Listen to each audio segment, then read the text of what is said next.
తెలంగాణ శాసనసభ, ఆంధ్రప్రదేశ్ శాసనసభ, ఈ రెండింటికి మధ్య తేడా ఏంటో క్లియర్గా ఎవరికైనా తెలుసా? తెలిస్తే కామెంట్ చేయండి. కనీసం నేను చెప్పే విషయం విన్న తర్వాత గుర్తొచ్చినా చెప్పండి. రీసెంట్గా అంటే ఒక 2 రోజుల కిందట ఆంధ్రప్రదేశ్ అసెంబ్లీలో అమరావతిని ఆ రాష్ట్రానికి శాశ్వత రాజధానిగా చేసేలా ఒక తీర్మానాన్ని ప్రవేశపెట్టారు. ఆ తీర్మానాన్ని పాస్ చేసుకున్నారు. వాస్తవానికి రాష్ట్రాలకి రాజ్యాంగం ప్రకారం రాజధాని అంటూ ఒక కాన్సెప్ట్ ఏం లేదు. ప్రభుత్వం ఎక్కడి నుంచి వర్క్ చేస్తే అదే రాజధాని. కాకపోతే ప్రభుత్వాలు మాటిమాటికి తన కార్యకలాపాలని ఒక్కో చోటు నుంచి పెట్టుకోలేవు కాబట్టి సాధ్యమైనంత వరకు ప్రజలందరికీ అందుబాటులో ప్లస్ రాష్ట్ర వ్యాప్తంగా కనెక్టివిటీ ఉన్న ఒక ప్లేస్ని రాజధానిగా, మౌలిక వస్తువులు ఉన్న ప్రాంతాన్ని రాజధానిగా ప్రతి రాష్ట్రం చేసుకుంటాయి. అట్లనే గతంలో ఉమ్మడి ఆంధ్రప్రదేశ్ రాష్ట్రానికి, అంతకుముందుకు హైదరాబాద్ రాష్ట్రానికి హైదరాబాద్ సిటీ రాజధానిగా ఉండేది. అయితే రాష్ట్ర విభజన సమయంలో హైదరాబాద్ని తెలంగాణ ప్రాంతానికి రాజధానిగా, అట్లాగే మిగిలిన ఆంధ్రప్రదేశ్ రాష్ట్రానికి మరో చోట రాజధానిని ఏర్పాటు చేసుకునేలా అప్పటి రాష్ట్ర విభజన చట్టంలో పెట్టిరు. ఇప్పుడు ఆ మరో చోట అనే పదాన్ని తీసేసి అమరావతిలో అనే పదాన్ని పెట్టాలి అని చెప్పి, అంటే రాష్ట్ర విభజన చట్టంలో మరో చోట రాజధానిని ఏర్పాటు చేసుకొని ఆంధ్రప్రదేశ్ ప్రభుత్వ కార్యకలాపాలు నిర్వహించాలి అని ఉంటే, ఇప్పుడు అమరావతిలో రాష్ట్ర రాజధానిని ఏర్పాటు చేసుకొని ప్రభుత్వ కార్యకలాపాలు నిర్వహించాలి అని ఆ చట్టంలో మార్పు చేసేలా కేంద్ర ప్రభుత్వాన్ని ఆంధ్రప్రదేశ్ ప్రభుత్వం కోరింది. రాష్ట్ర విభజన చట్టంలో మార్పు కావాలంటే ఖచ్చితంగా అసెంబ్లీ తీర్మానం అవసరం. అది ఏదర్ పాజిటివ్ అయినా నెగిటివ్ అయినా, అసెంబ్లీ అంగీకరించినా అంగీకరించకపోయినా తీర్మానం అయితే కావాలి. సో ఆ నేపథ్యంలోనే రాష్ట్ర విభజన చట్టంలో ఆ చిన్న మార్పు చేయడం కోసం ఆంధ్రప్రదేశ్ శాసనసభలో ఒక తీర్మానాన్ని ప్రవేశపెట్టారు. సరే, పెట్టుకోండి, ఖచ్చితంగా అమరావతిలో రాజధాని పెట్టుకోవచ్చు, అమరావతి అద్భుతంగా డెవలప్ కావచ్చు, దీంట్లో ఎవరికి ఎట్లాంటి అభ్యంతరాలు లేవు. కాకపోతే ఈ సందర్భంగా, అంటే ఈ తీర్మానం పాస్ చేసే టైంలో ఆ రాష్ట్ర నేతలు, ప్రధానంగా టీడీపీ జనసేన నేతలు మాట్లాడిన మాటలు తెలంగాణ ప్రజల మనోభావాలు దెబ్బతీసేలా, తెలంగాణ ప్రజలు నొచ్చుకునేలా ఉన్నాయి. వాస్తవానికి రాష్ట్ర విభజన చట్టం అనేది అదొక చట్టమే. దాన్ని అవసరమైతే ఎన్నిసార్లైనా మార్చుకునే అవకాశం ఉంది. ఇప్పుడు టీడీపీ వచ్చి అక్కడ మరో చోట అనేది తీసేసి అమరావతి అని పెట్టిస్తుంది. ఆ తర్వాత నెక్స్ట్ ఇంకో గవర్నమెంట్ వచ్చి ఇంకోలా మార్చుకోవచ్చు, ఎందుకంటే అది చట్టం. చట్టసభలు ఎన్ని మార్పులు కావాలంటే అన్ని మార్పులు చేసుకోవచ్చు. అంతెందుకు రాష్ట్ర విభజన చట్టంలో కేంద్ర ప్రభుత్వం చాలా హామీలు ఇచ్చింది, అటు తెలంగాణకు కానీ ఇటు ఆంధ్రప్రదేశ్ కానీ. దేన్నైనా నెరవేరుస్తుందా? ఏది లేదు కదా. సో అట్లనే ఇది కూడా ఒక వృధా ప్రయాసే తప్ప దానికి పెద్ద విశేషం ఏం లేకపోవచ్చు. అమరావతిలో రాజధాని కొనసాగించడం అనేది పూర్తిగా రాష్ట్ర ప్రభుత్వం నిర్ణయం మీద ఆధారపడి ఉంటుంది. నెక్స్ట్ ఇంకో ప్రభుత్వం రాగానే ఈ చట్టం వల్ల దాన్ని అక్కడి నుంచి కదిలించలేకపోవడం అనేది అదొకటి మిథ్యవాదనే తప్ప అసలు విషయమే కాదు. సరే, ఏదన్నా చేసుకొనియండి, వాళ్ళ రాష్ట్రానికి సంబంధించి వాళ్ళు ఎలాంటి నిర్ణయం తీసుకున్నా ఎవరికీ అభ్యంతరం లేదు. కానీ ఈ సందర్భంగా తెలంగాణ మీద చేసిన వ్యాఖ్యలు, అటు జనసేన కానీ టీడీపీ చేసిన వ్యాఖ్యలే తెలంగాణ ప్రజల మనోభావాల్ని దెబ్బతీసేలా, తెలంగాణ ప్రజల్ని నొప్పించేలా ఉన్నాయి. ఫస్ట్ లోకేష్, ఆంధ్రప్రదేశ్ ముఖ్యమంత్రి గారి కుమారుడు, అట్లాగే విద్యా ఐటీ శాఖల మంత్రి లోకేష్ గారు ఏమన్నారంటే, హైదరాబాద్ అంటే ఆంధ్రులకి ఒక గొప్ప ఎమోషను. హైదరాబాద్ని 58 ఏళ్ల పాటు మనం అభివృద్ధి చేసుకున్నాం. హైదరాబాద్ని ఆంధ్రులకు కాకుండా చేయడం అప్పట్లో కాంగ్రెస్ గవర్నమెంట్ చేసిన అతిపెద్ద తప్పు అని చెప్పేసి లోకేష్ గారు అంటారు. ఆనాడు మెజారిటీ సభ్యులు కానివ్వండి, ప్రజలు విభజించదు అని కోరారు. అయినా కూడా పార్లమెంట్లో టీవీలు కట్టేసి చర్చ లేకుండా హైదరాబాద్ని విభజించారు అధ్యక్ష. ఇప్పుడు కూడా ఆ బాధ మనందరిలో ఉంది అధ్యక్ష. ఏం తప్పు చేశాం, ఒక్క క్షణంలో మమ్మల్ని విభజించారు, ఒక్క సరిగ్గా కూడా మాట్లాడలేదే, మన అవసరాలు కూడా తెలుసుకోలేదన్న బాధ ఈ రోజు కూడా మనందరిలో ఉంది అధ్యక్ష. హైదరాబాదు తెలంగాణ వాళ్ళదైతే ఆంధ్రులకు కాకుండా చేయడం అనే క్వశ్చన్ ఎక్కడిది? మరి ఏం చేయాలి హైదరాబాద్ని? అది తెలంగాణ ప్రజల సొమ్ము, దాన్ని ఏం చేయాలి? ఆంధ్రులకు కాకుండా చేస్తేనే అక్కడ ప్రత్యేక రాష్ట్రం ఏర్పడ్డది. 58 ఏళ్ల పాటు అక్కడ అభివృద్ధి చేసుకున్నాం అంటున్నారు కదా. మరి అంతకుముందు 400 ఏళ్ల నుంచి తెలంగాణ ప్రజల చీము నెత్తురు రక్తం చిందించి హైదరాబాద్ అనే సిటీని నిలబెట్టుకున్నారు. మరి వాళ్ళెంత ఫీల్ కావాలి? 58 ఏళ్లలో ఇదే హైదరాబాద్లో ఉంటూ తెలంగాణ ప్రజల్ని రెండో జాతి పౌరుల కింద జమగట్టి తెలంగాణ ప్రజలకు చేసిన అవమానాల్ని అవన్నీ ఎట్లా మర్చిపోవాలి ప్రజలు? మరి వాటికి సమాధానం ఏది?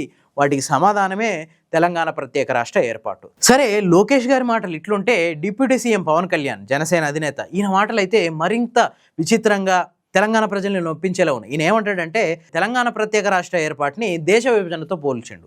అప్పుడున్న కాంగ్రెస్ ప్రభుత్వం ఏం చేసి ఉండాల్సింది? ఇంత నష్టం జరిగిపోతుంది, ఇన్ని కోట్ల మంది ప్రజలు విడిపోతున్నారు. It's kind of partition.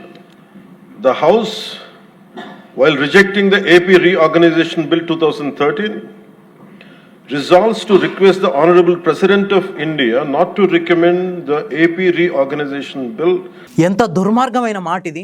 అత్యంత ప్రజాస్వామికబద్ధంగా ఉద్యమించి 60 ఏళ్ల పాటు కొట్లాడి ప్రాణాలు బలిచ్చి త్యాగాలు చేసి స్వరాష్ట్రాన్ని సాధించుకున్నారు ఇక్కడి ప్రజలు. అంతే తప్ప ఎవరు అప్పనంగా ఇవ్వలేదు, ఎవరు దయతలిస్తే ఈ రాష్ట్రం వచ్చి చేతిలో పడలేదు. 60 ఏండ్ల కొట్లాట, త్యాగాలు, అనేకం ప్రజాస్వామికబద్ధ ఉద్యమాలు, వీటన్నిటి వల్ల తెలంగాణ రాష్ట్రం సాకారమైంది తప్ప దేశ విభజనకి తెలంగాణ రాష్ట్ర ఏర్పాటుకి పోలిక పెడితే అది అంతకు మించిన దుర్మార్గమైన హేయమైన చర్య ఇంకోట్లేదు.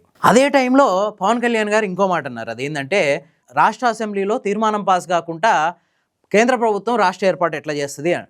రాజ్యాంగంలోని ఆర్టికల్ 3 ప్రకారం, అధికరణం 3 ప్రకారం కొత్త రాష్ట్రాల ఏర్పాటుకి రాష్ట్ర అసెంబ్లీల అనుమతి అవసరం లేదు. కేవలం ఒక తీర్మానం చేసిస్తే చాలు. రాష్ట్ర అసెంబ్లీ అనుమతించినా అనుమతించకపోయినా ఆ తీర్మానంతో సంబంధం లేకుండా ఒక రాష్ట్రాన్ని కొత్తగా ఏర్పాటు చేసే అధికారం కేంద్ర ప్రభుత్వానికి ఉంది. ఆ హక్కుతోటే అప్పట్లో రాజ్యసభ, లోక్సభ రెండిట్లలో కూడా ఆంధ్రప్రదేశ్ పునర్వ్యవస్థీకరణ చట్టం 2014 పాస్ అయింది. ఒకవేళ రాష్ట్ర అసెంబ్లీ అనుమతి అవసరం అనంటే మెజారిటీ ఎమ్మెల్యేలు ఉన్న ఏపీ వాళ్ళు ఏ రోజుకి కూడా తెలంగాణ ప్రత్యేక రాష్ట్ర ఏర్పాటుని సాకారం కానిచ్చేవాళ్ళు కాదు. ఇక ఆంధ్రప్రదేశ్ డిప్యూటీ సీఎం చెప్పిన ఇంకొక పచ్చి అబద్ధం ఏంటంటే తెలంగాణ రాష్ట్రం ఏర్పడ్డాక ఏపీ వాళ్ళనట తెలంగాణ ప్రజలు మీరు వెళ్ళిపోండి ఇక్కడి నుంచి అని ఎలగొట్టిర్రట. ఇది మీ ఊరు కాదు, మీ వాడ కాదు, మీరు ఎందుకు ఇక్కడ ఉంటుర్రు అని చెప్పి తరిమి కొట్టిర్రట. అసలు ఇంతకు మించిన పచ్చి అబద్ధం ఇంకోటి ఉందా? తెలంగాణ రాష్ట్రం ఏర్పడ్డాక అంటే 2014 తర్వాత ఏ రోజు కానీ ఏ క్షణం కానీ ఒక్క ఆంధ్రప్రదేశ్ చెందిన వ్యక్తి మీద దాడి జరిగిందా? అసలు ఇక్కడి ప్రజలు ఎవరైనా ఏపీ వాళ్ళని నిలగొట్టిరా? ఎంతమంది ఏపీ వాళ్ళు ఇక్కడి నుంచి ఆస్తులు అమ్ముకొని వెళ్ళిపోయారు ఏపీకి? లేదు కదా. అంతెందుకు మీయే 3 కుటుంబాలు ఉన్నాయి కదా ఇక్కడ, నీది మీ ఇద్దరు అన్నలది. మీ ఇద్దరు అన్నలు ఇక్కడ సుఖంగానే బతుకుతుర్రు. నువ్వు మొన్నటిదాకా సుఖంగానే బతికినావు. 2023 ఎలక్షన్ల దాకా పవన్ కళ్యాణ్ కూడా హైదరాబాద్లోనే బతికిండు. ఆయన ఎవరు ఎలగొట్టిర్రు? ఎవరు ఎలగొట్టలేదు కదా. మరి ఎందుకు ఇప్పుడు సడన్గా తెలంగాణ వాళ్ళు ఆంధ్ర వాళ్ళని ఎలగొట్టిర్రు 2014 రాష్ట్ర విభజన జరిగిన తర్వాత అని చెప్పి రెచ్చగొట్టే వ్యాఖ్యలు, అది కూడా అసెంబ్లీలో? తెలంగాణ రాష్ట్రం ఏర్పడ్డ తర్వాత ఏ ఒక్క ఆంధ్రప్రదేశ్ వ్యక్తి కూడా హైదరాబాద్లో మాకు అసౌకర్యంగా ఉంది, ఇక్కడ ప్రభుత్వం మమ్మల్ని బతకనివ్వట్లేదు అని చెప్పి ఇచ్చిన స్టేట్మెంట్ ఎక్కడైనా చూసినామా? లేదు కదా. మరి ఎందుకు ఇట్లాంటి అసందర్భపు ప్రేలాపనలు? 6 దశాబ్దాల పోరాటం, అనేక ఉద్యమాల తర్వాత తెలంగాణ స్వరాష్ట్రం ఆవిర్భవించింది. ఇది జరిగిపోయి కూడా 13 ఏళ్ళు అవుతుంది. ఇంకా మీకేం కావాలో, మీ రాష్ట్రాన్ని ఎట్లా బాగు చేసుకోవాలో, మీ రాష్ట్రానికి ఒక రాజధాని ఎట్లా ఏర్పాటు చేసుకోవాలో తెలియక మీరు సతమతం అవుతూ హైదరాబాద్ మీద దుమ్మెత్తిపోయడం ఎందుకు? హైదరాబాద్ మీద, తెలంగాణ మీద ఇప్పటికీ అక్కసు వెలగకపోవడం ఎందుకు? ఒక సినిమా హీరోగా మీకు ఆంధ్రప్రదేశ్లో ఎంతమంది ఫ్యాన్స్ ఉన్నారో తెలంగాణలో కూడా అంతకంటే ఎక్కువ మంది ఫ్యాన్స్ ఉన్నారు. ఎందుకు అట్లాంటి ఫ్యాన్స్ మనోభావాలందరినీ ఎందుకు బాధ పెడతారు ఇట్లాంటి మాటలతో? ఇదే మొదటిసారి కాదు. గతంలో తెలంగాణ వచ్చినప్పుడు 11 రోజులు ఉపాసం ఉన్నా అన్నాడు. మొన్నటికి మొన్న కోనసీమలో కొబ్బరి చెట్లు ఎండిపోవడానికి తెలంగాణ వాళ్ళ దిష్టి కారణం అన్నాడు. ఇట్లా నోటికి ఏ మాట వస్తే ఆ మాట. ఒక చిత్తచాంచల్యం ఉన్న వ్యక్తి ఎట్లా మాట్లాడతాడో అట్లా మాట్లాడుతుంటాడు ఈయన. మీ ప్రాంతాన్ని ఎట్లా అభివృద్ధి చేసుకోవాలో, మీకు ఒక రాజధానిని ఎట్లా ఏర్పాటు చేసుకోవాలో అది ఆలోచించకుండా ఎంతసేపు ఇక్కడ ప్రజల మీద బురద జల్లడం అంటే అది మీ చేతగానితనం కిందనే జమగట్టాల్సి వస్తుంది. అయితే ఇంకో దారుణమైన విషయం ఏంటంటే గతంలో అంటే 2014 నుంచి 2023 వరకు ఇట్లనే ఏపీ వైపు నుంచి ఏమైనా అసందర్భ ప్రేలాపనలు, తెలంగాణ మీద విద్వేషపు మాటల దాడి ఇట్లాంటిది ఏమన్నా వస్తే అంతకు 10 వేగంతో ఇక్కడి నుంచి ప్రతిదాడి ఉండేది. తెలంగాణ సమాజం నుంచి, తెలంగాణ ప్రభుత్వం నుంచి తీవ్రమైన ప్రతిఘటన ఉండేది. దాంతో అవతలి వ్యక్తులు ఆచితూచి మాట్లాడేటోళ్ళు. కానీ ఈ 2.5 ఏళ్ల నుంచి అక్కడి నుంచి వాళ్ళు నోటికొచ్చినట్టు ఏం మాట్లాడుతున్నా ఇక్కడి నుంచి ప్రభుత్వం నుంచి కనీస ప్రతిఘటన లేదు. దాన్ని ఖండించే నాదుడు లేడు. ఆ మధ్య ఎవరో 1-2 మంత్రులు ఖండిస్తే తెల్లారే మళ్ళీ దానికి వాళ్ళ ఖండనకే మళ్ళా ఖండనలు ఇచ్చి ప్రకటనలు ఇచ్చారు. అంటే పక్క రాష్ట్రపు వ్యక్తి మన రాష్ట్రాన్ని అవమానిస్తూ మాట్లాడితే దానికి ఒక మంత్రి ఖండనిస్తే దాన్ని కూడా భయపెట్టి ఆ ఖండాన్ని కూడా మార్పించే పరిస్థితికి జారిపోయినాం అనమాట. ఈ తెలంగాణ రాష్ట్ర విభజనను దేశ విభజనతో పోల్చినా కూడా ఇక్కడున్న తెలంగాణ గవర్నమెంట్ కనీసం నోరు మెదపలేదు. ప్రతిపక్ష బీఆర్ఎస్ నుంచి అయినా ఏమైనా స్పందన వస్తుందేమో అని చూస్తే అది కేవలం సోషల్ మీడియా కౌంటర్లకే పరిమితం అయింది తప్ప ఏ కీలక నేత కూడా దాని మీద ఇప్పటివరకు స్పందించిన దాఖలాలు లేవు. అసలు ఏపీకి హైదరాబాద్ రాజధాని ఎట్లా అయింది? ఏపీ అసలు రాజధాని ఏది?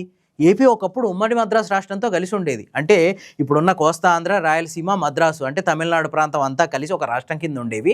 వాటికి చెన్నై అంటే అప్పట్లో మద్రాసు నగరం రాజధాని కింద ఉండేది. మద్రాసు నుంచి విడిపోయిన తర్వాత ఎక్కడ రాజధాని కట్టుకోవాలనో తెలవక తెలంగాణతో కలిసి హైదరాబాద్ని రాష్ట్ర రాజధానిగా చేసుకున్నారు. ఆ విషయం మర్చిపోతున్నారా? అప్పట్లో మరి మద్రాసు కూడా వదిలేసి వచ్చారు కదా, దాని గురించి ఎందుకు బాధపడట్లేదు? ఎందుకంటే ఆ తర్వాత కొద్ది రోజులకే హైదరాబాద్ దొరికింది. దాంతో మద్రాసును వదిలేసి వచ్చిన బాధ పెద్దగా కనిపించలేదు. కానీ ఇప్పుడు 13 ఏళ్ళు అవుతున్న సొంత రాష్ట్రంలో ఒక చిన్న రాజధాని నిర్మాణం చేసుకోలేకపోతున్నారు. దానివల్లనే ఈ అక్కసంత తప్ప మరి ఇంకేమీ లేదు. ఇట్లా మీరు తెలంగాణ మీద, హైదరాబాద్ మీద అక్కసు వెళ్ళగక్కిన ప్రతిసారి ఏపీ నేతల పాలనలో తెలంగాణకు జరిగిన అన్యాయాలు ఇక్కడ ప్రజలకు గుర్తొస్తూనే ఉంటాయి. అవి పాత గాయాల్ని గెలకడం తప్ప మీ అభివృద్ధికి కానీ మీకు కానీ 0% కూడా ప్రయోజనకరంగా ఉండవు. దీనివల్ల మీకు వచ్చే ఫాయిదా 0. ఈ అనాలిసిస్ కనుక మీకు నచ్చినట్లయితే లైక్ చేయండి, షేర్ చేయండి. ఇలాంటి మరిన్ని కథనాల కోసం ది ఫోర్త్ ఎస్టేట్ ఛానల్ని సబ్స్క్రైబ్ చేసుకోండి.